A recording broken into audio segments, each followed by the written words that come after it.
Beaucoup de scientifiques se passionnent pour les Canaries, notamment les botanistes qui ont recensé ici 786 espèces végétales, dont 238 sont endémiques.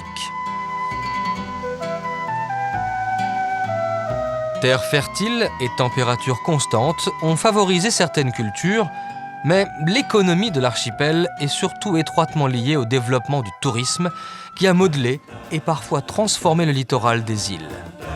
Le secteur touristique assure à lui seul plus de la moitié des ressources des Canaries.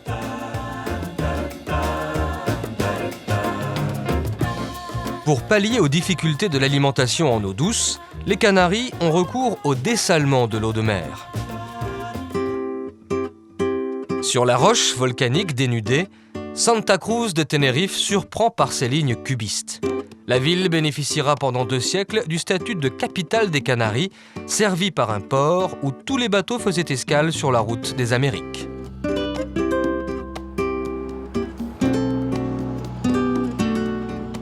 Les Guanches de Tenerife seront les derniers à céder devant les conquérants espagnols qui dresseront une croix, la Santa Cruz, pour marquer leur territoire.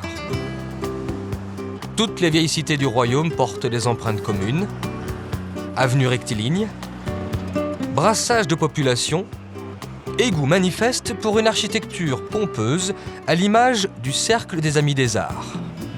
Au sud de la laguna, la forêt de la Esperanza est un sanctuaire pour le pin des Canaries, un conifère qui a survécu en milieu volcanique grâce à son cœur très dur. On reconnaît l'espèce aux longues aiguilles réunies par bouquets pour mieux capter l'humidité. À cause d'une exploitation incontrôlée, ce vestige de l'ère primaire a failli disparaître, et avec lui, l'écrin magnifique qu'il ouvre sous le pic du Teide. Le parc national du Teide englobe une caldeira, un ancien cratère effondré. Près du cône enneigé plus récent, l'observatoire n'est pas gêné par une activité volcanique ralentie depuis 2 siècles. Cette caldeira est une des plus vastes de la planète puisqu'elle forme un cercle dont le diamètre atteint 17 km. Le mouvement figé des coulées de lave et les nuances irréelles des oxydes métalliques complètent la magie d'un endroit assez facile d'accès. Le fond de la caldeira se situe pourtant à 2000 mètres d'altitude, c'est-à-dire pas grand-chose pour Juan Aznares.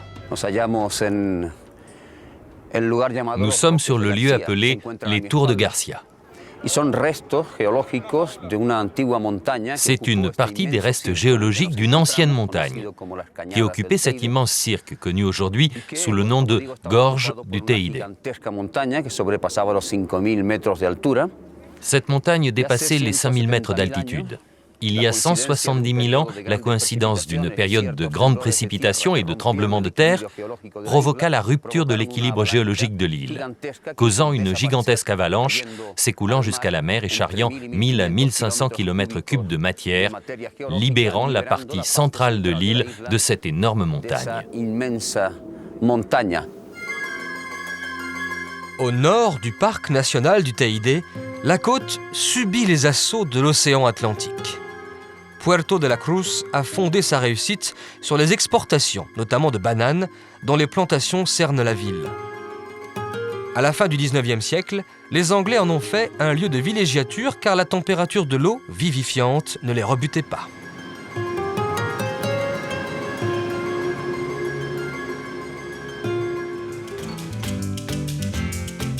Au-dessus de Puerto de la Cruz, la Orotava a conservé le charme des anciennes cités canariennes.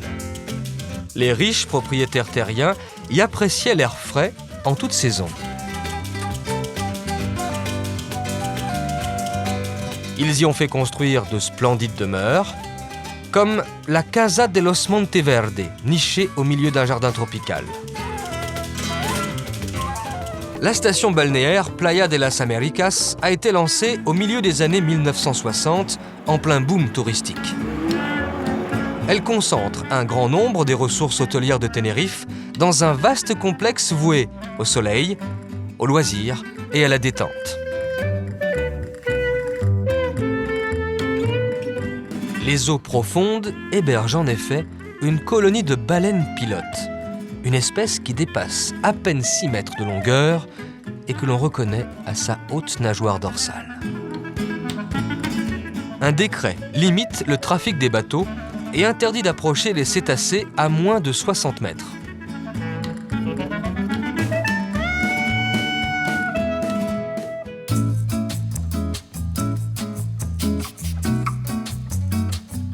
La Costa del Silencio épouse les contours sud de Tenerife. Un silence propice à la concentration des golfeurs.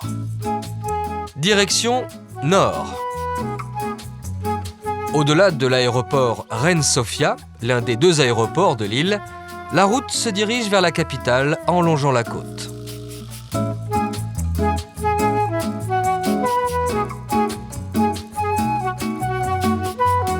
À Santa Cruz de Tenerife, fin février, début mars, un événement met la ville sens dessus-dessous.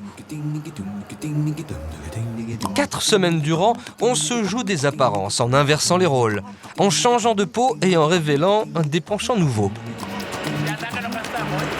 C'est le carnaval. Comme le veut la tradition, la fanfare des clowns ouvre le cortège. Les reines de beauté donnent le signal pour le réveil des sens. Après l'hiver, la lumière triomphe dans les costumes, la chaleur domine dans les rythmes.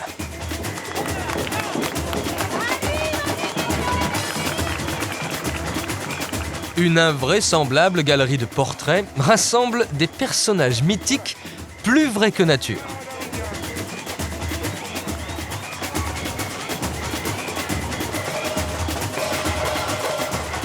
Les allusions à la rudesse de la vie sur l'océan alternent dans le même mouvement avec la douce insouciance des années folles.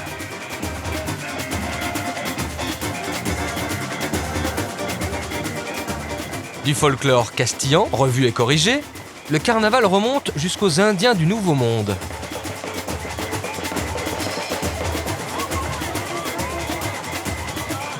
Toutes les nations trouvent leur compte dans une manifestation déclarée d'intérêt touristique international.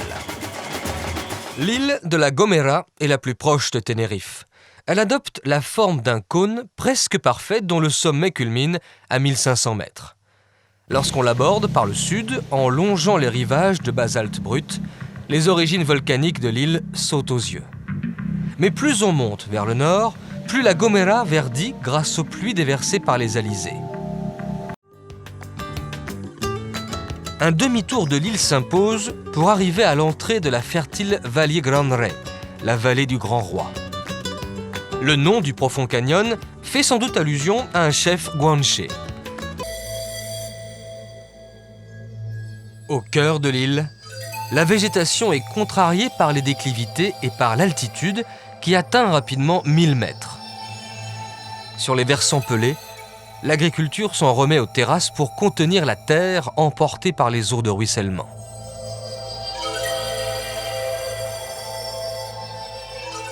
Malgré l'aridité apparente, c'est pourtant la terre qui assure l'humble subsistance de petits villages de montagne, comme celui de Chipoude. Ici, la confection des robustes poteries en terre cuite n'a pas changé depuis 5 siècles, depuis les Guanches. Rufina González Niebla.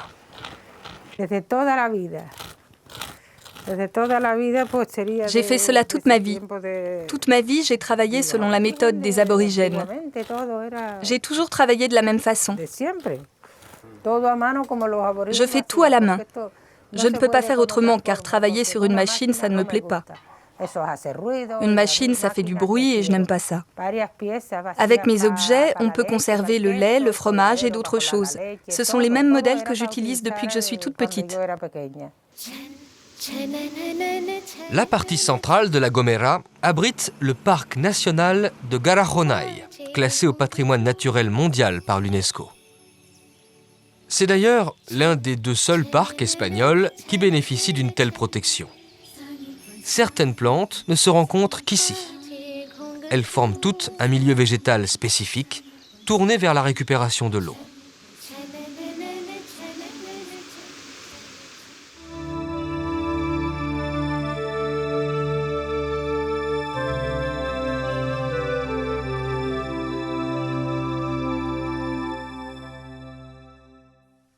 El Hierro est la plus petite des Canaries.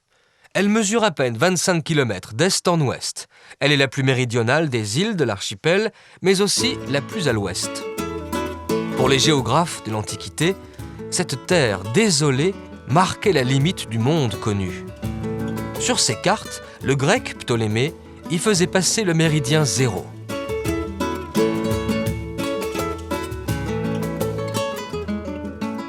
Au nord de l'île, Valverde s'agrippe au relief. C'est la seule capitale canarienne qui soit un peu en retrait par rapport à l'océan. Le vent fait partie du paysage, car la petite localité monte jusqu'à 700 mètres d'altitude avec des rues en forte déclivité.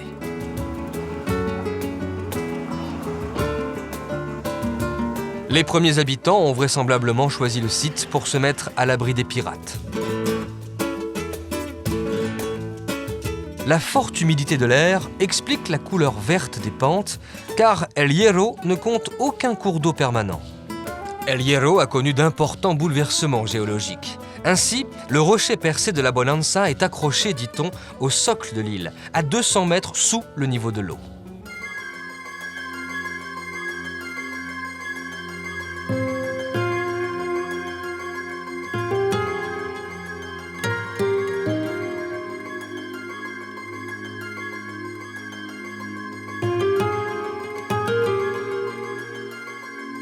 Près de la Restiga, à l'extrême sud, le passé volcanique, pas si lointain, revit sous les pas.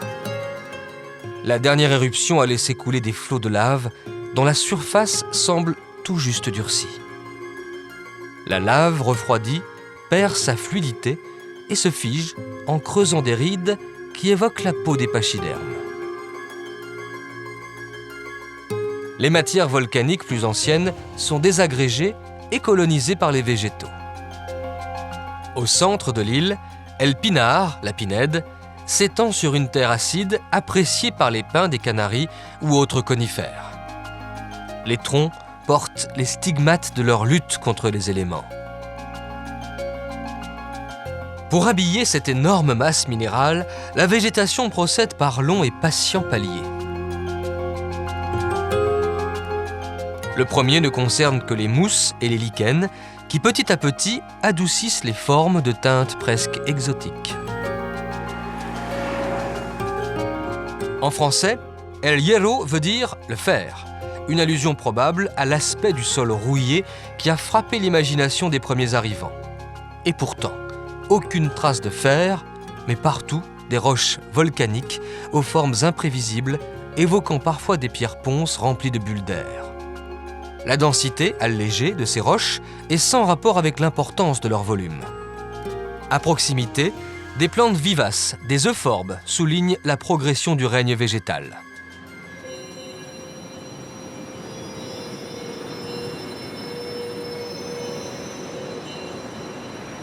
Sur la côte nord, le village de Las Puntas se félicite d'échapper aux vagues puissantes et de posséder le Punta Grande, honoré par le livre des records au titre de « plus petit hôtel du monde ». Avec comme référence l'échelle humaine ou celle de Pozo de las Calcosas, une localité miniature de la côte nord, on imagine l'envergure et la violence du cataclysme qui un jour emporta un immense pan de l'île. Un raz-de-marée gigantesque à l'issue duquel l'eau cédera la place à un large espace. La ville de Frontera y a trouvé sa place. Non loin, au milieu des figuiers de Barbarie, des agaves et des euphorbes, apparaissent les vestiges d'un ancien savoir-faire humain. Les Casas Guinea ont hébergé les premiers colons au XVIe siècle sous de grossiers blocs volcaniques. Autour, subsistent quelques spécimens d'une espèce endémique de lézard géant, espèce que l'on avait longtemps cru éteinte. Avant la découverte de l'Amérique, El Hierro était considérée comme le bout du monde. Elle a conservé de cette époque son halo de mystère. La Palma, plus exactement San Miguel de la Palma, a pris la forme d'un cœur étiré sur 50 km du nord au sud.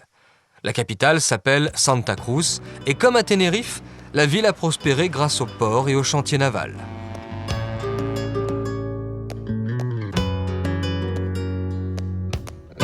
Malgré l'urbanisation inévitable du front de mer, la ville ne s'est pas coupée de ses racines. Les vieux quartiers n'ont perdu ni leur charme, ni leur balcon traditionnel sur la place d'Espagne.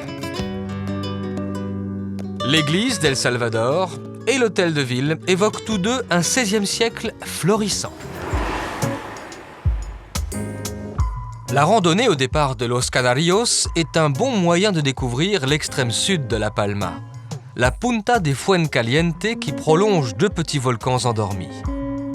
Le plus grand, le volcan de San Antonio, n'atteint pas 700 mètres de hauteur. Il reste impressionnant malgré son imperturbable sommeil.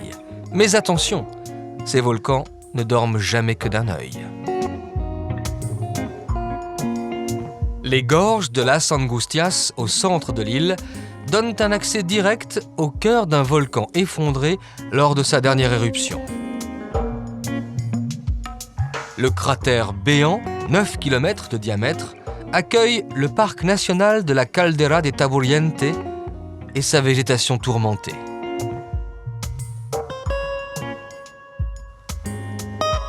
Les flancs partiellement détruits qui subsistent au bord de l'immense caldeira donnent une idée de la taille originelle du volcan.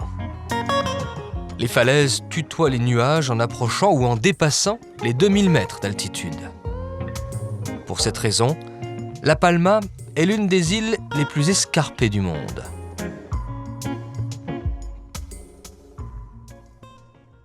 L'île de la Grande Canarie adopte la forme d'un rond-point en plein centre de l'archipel. Pour en faire le tour, il faut tout de même parcourir 240 km, dont la capitale, Las Palmas, est le prologue naturel. Les activités portuaires expliquent, une fois de plus, le développement de la ville. Les premiers colons ont été frappés par le nombre de chiens, canis en latin, qui pourrait être à l'origine du nom Canarie. Mais ce n'est qu'une hypothèse. Les alizés ont élevé la Grande Canarie au niveau des meilleurs spots mondiaux pour la pratique de la planche à voile. Plusieurs épreuves de championnat du monde s'y sont déjà déroulées. L'île occupe d'ailleurs la première place dans l'archipel en matière de sport nautique. Sur toute la circonférence de l'île, 15 km seulement sont couverts de plages, comme la Playa del Ingles. Les plages se situent toutes dans la partie sud.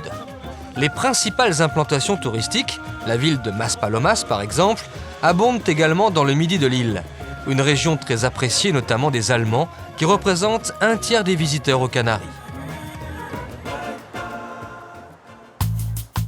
Le sable chaud ne manque pas dans les dunes de Maspalomas, une vaste accumulation de sable marin. À travers ces ondulations parallèles, le sable retrace les mouvements réguliers des vagues. La Grande Canarie abrite près de la moitié des habitants de l'archipel et la densité de la population y est la plus élevée. Sur la côte nord, malgré la configuration des lieux et l'agressivité de l'océan, la moindre surface est utilisée.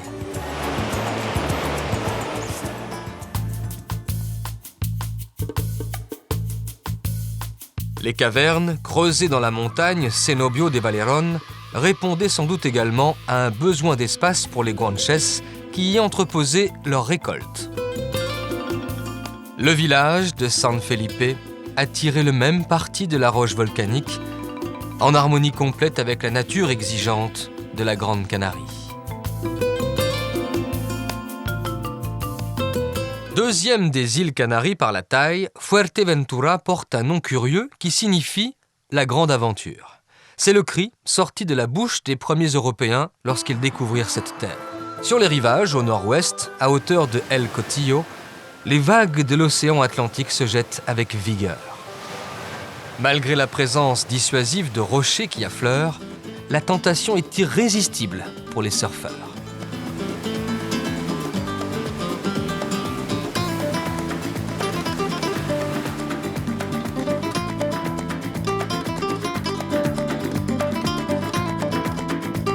Tout au long de la côte nord, les phares à feu tournant ont remplacé les tours de guet qui jadis garantissait les insulaires contre les incursions indésirables. La côte massive s'ouvre à l'extrême nord sur le port de Coralejo, qui dessert la principale station balnéaire de l'île.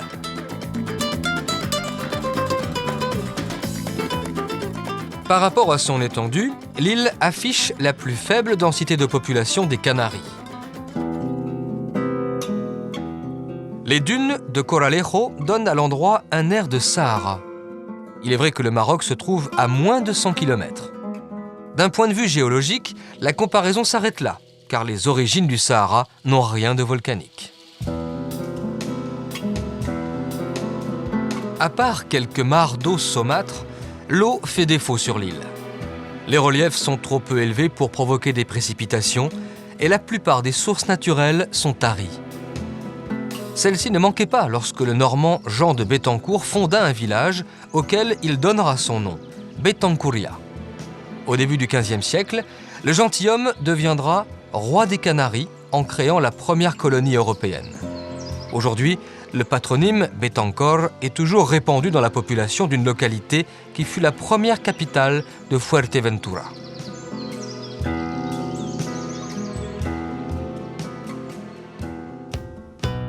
Plusieurs petits cônes volcaniques hérissent la partie centrale de l'île, tout autour d'Antigua, encore une autre capitale fondée au XVe siècle. La région a vu la création de grandes propriétés terriennes malgré la sécheresse. L'eau des nappes phréatiques a pu être exploitée grâce à de nombreux moulins. Le sud de Fuerteventura s'étire sur une trentaine de kilomètres en une longue presqu'île, la péninsule de Jandia. Si la côte occidentale est déserte, la côte orientale attire beaucoup plus de monde en déroulant d'interminables plages de sable blanc.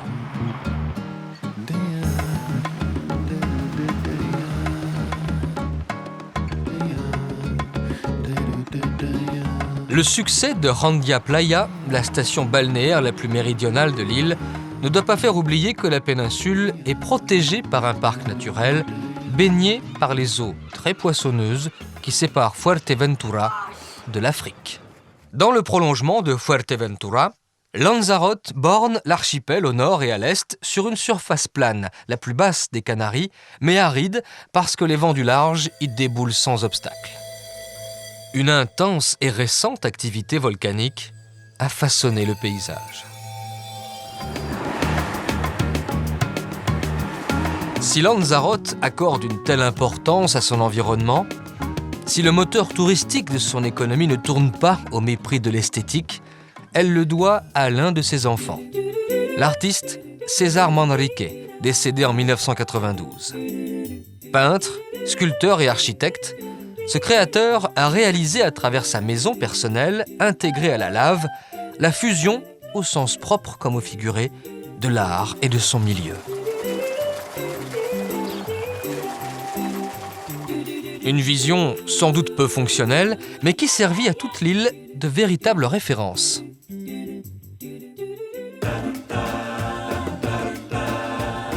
Plus au sud, les implantations touristiques comme Puerto del Carmen s'efforcent de passer inaperçues en se noyant dans la masse basaltique du littoral. Ici et là, l'énorme couche de lave recule et concède quelques mètres carrés aux baigneurs. La pointe sud de Lanzarote est orientée vers Fuerteventura. Playa Blanca est le port d'attache des bateaux qui font la liaison entre les deux îles voisines. En remontant la côte nord, Lanzarote change d'aspect. L'eau de mer prend d'autres couleurs lorsque le sel s'y concentre. Les salines de Janubio exercent une activité jadis très répandue, dont les conserveries de poissons étaient les principales clientes.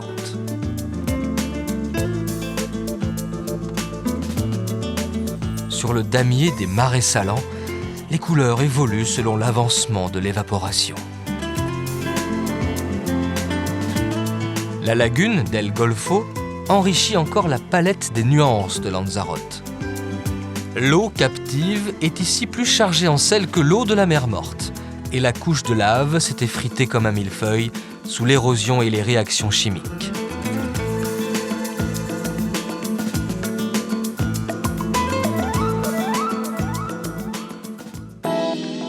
Pendant la première moitié du XVIIIe siècle, c'est-à-dire hier à l'échelle géologique, la partie occidentale de Lanzarote a été prise d'une violente fièvre volcanique. Toute cette région, protégée par le parc national de Timanfaya, s'est soulevée dans une immense éruption qui anéantit une vingtaine de villages. C'est un des sites volcaniques les plus récents de la planète.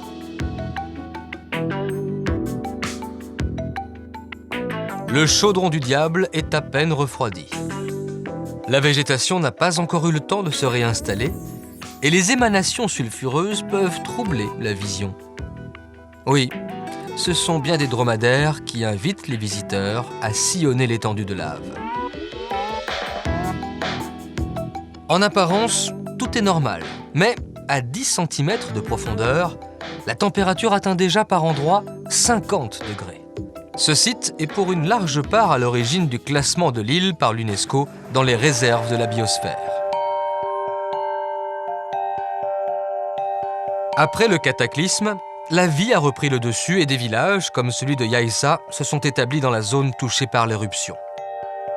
On estime que le quart de l'île a été affecté par les projections de lave ou de cendres. Cela n'a pas empêché le travail de la terre, après des années d'efforts, et dans des conditions très particulières.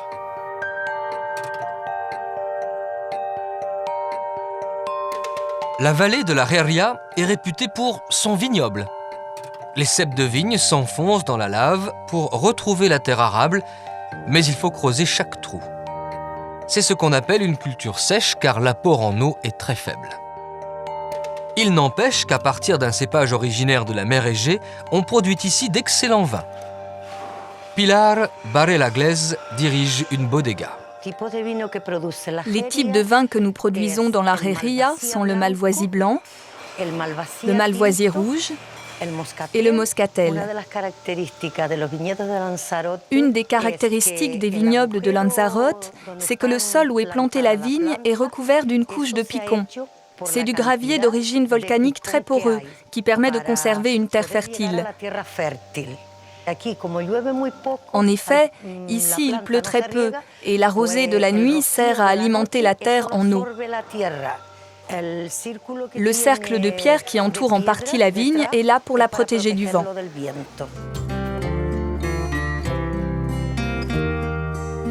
Au sommet du Mirador del Rio, l'île Graciosa et ses petites voisines se pelotonnent dans leur parc naturel.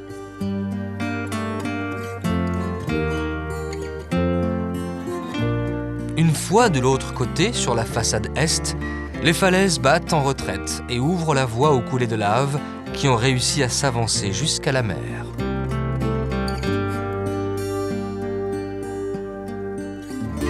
L'érosion facétieuse a parfois isolé les blocs de lave. La nature a ici laissé libre cours à sa créativité, agissant comme un aiguillon pour stimuler l'imagination de l'homme. Manrique s'en est inspiré.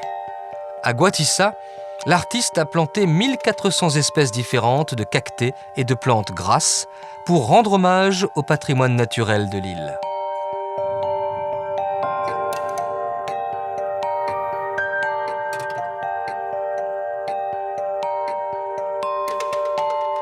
César Manrique n'a fait que mettre en scène la nature de l'île, changeant les proportions et adoucissant les formes. Los Rameos del Agua illustre merveilleusement son talent en plongeant le public au milieu d'une caverne baignée par l'eau de mer depuis des milliers d'années. On y rencontre une colonie de crabes devenus blancs en raison de l'obscurité.